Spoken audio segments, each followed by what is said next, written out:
Hai, ini gue Daniel, tetangga kamu. Bagaimana kabar kamu? Well, semoga baik-baik aja dan sehat terus. By the way, kalian pernah denger gak yang namanya financial freedom? Atau kebebasan finansial? Jujur, gue mendengar konsep itu ketika gue umur 19 tahun. Dan itu bisa dibilang jadi goal dalam hidup gue. Pokoknya ketika gue nanti umur 40, gue mau pensiun dan gue hidup dengan kebebasan finansial. Well, guess what? Sayangnya, seiring umur berjalan mendekati batas target usia mapan, sepertinya kebebasan finansial pun seperti kayak Fata Morgana di padang pasir. Setiap kali gue mau meraihnya dan ternyata gue cuma mendapatkan bayangan. Alright, jadi gue pengen share sama kalian sesuatu nih ya. Dengan apa yang namanya middle income trap atau jebakan middle class.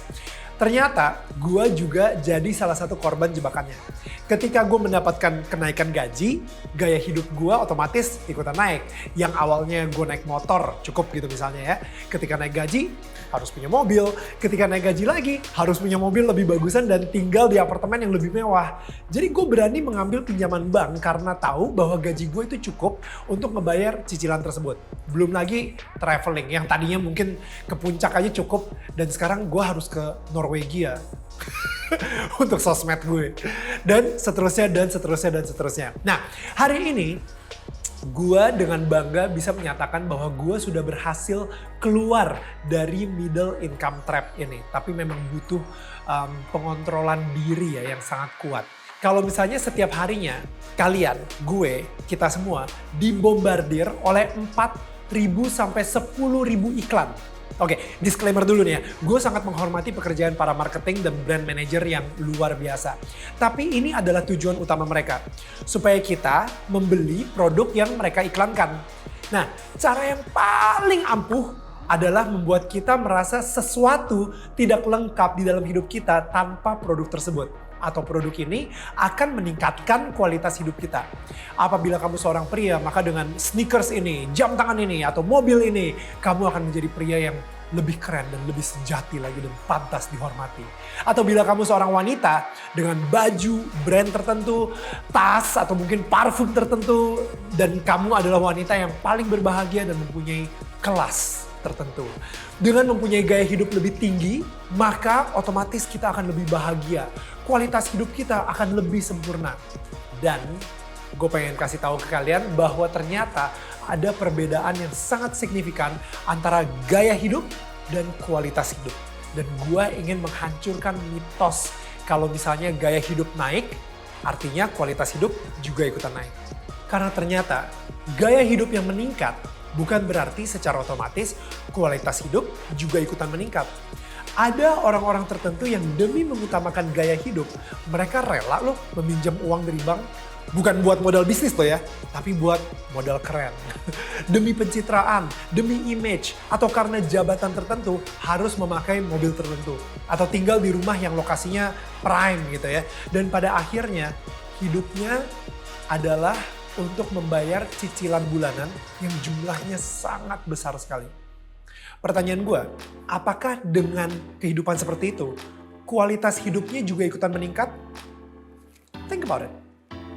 Gue ngerasa kualitas hidup yang lebih tinggi adalah ketika kita bisa mempunyai hubungan dengan keluarga yang harmonis, yang baik, makan makanan sehat, dan pastinya nggak buru-buru gitu makannya.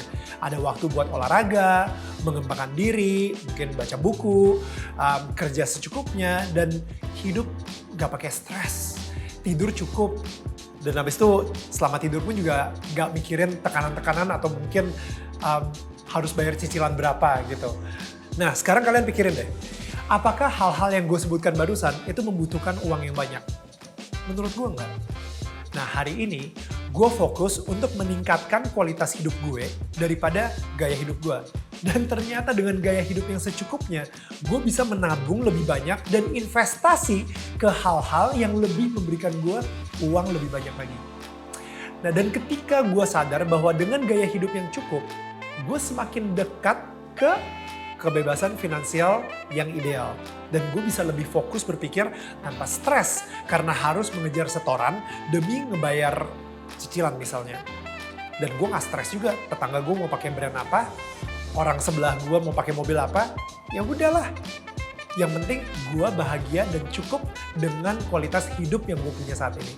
Nah, mudah-mudahan apa yang gue bicarakan hari ini juga bisa ngerubah cara lu kali ya untuk lebih bijak dalam meningkatkan hal yang lebih penting dalam hidup. Kayak gini nih sekarang nih, kebiasaan gue nih ya, kalau misalnya hari ini nih ya. Sebelum gue membeli sesuatu, gue harus nanya dulu kepada diri gue sendiri. Gue kira-kira butuh gak ini? Atau mungkin gue hanya ingin aja. Dan kalau misalnya gue ingin aja, kenapa gue ingin aja? Apa yang pengen gue banggakan? Siapa yang pengen gue pamerkan barang ini? Oke, jadi sekarang gue pengen minta lo dimanapun lo berada, coba kita sama-sama biasakan ngomong kalimat ini. Apakah saya butuh ini atau hanya sekedar ingin saja? Sama-sama, kita akan berusaha meningkatkan kualitas hidup dan bukan gaya hidup.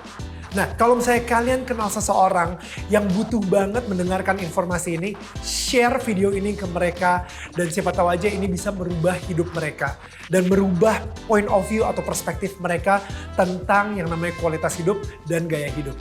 Dan yang pastinya gue pengen banget belajar dari kalian juga, jadi tinggalkan komentar tentang diskusi gue untuk hari ini. Thank you so much guys, lo adalah tetangga-tetangga gue yang oke banget.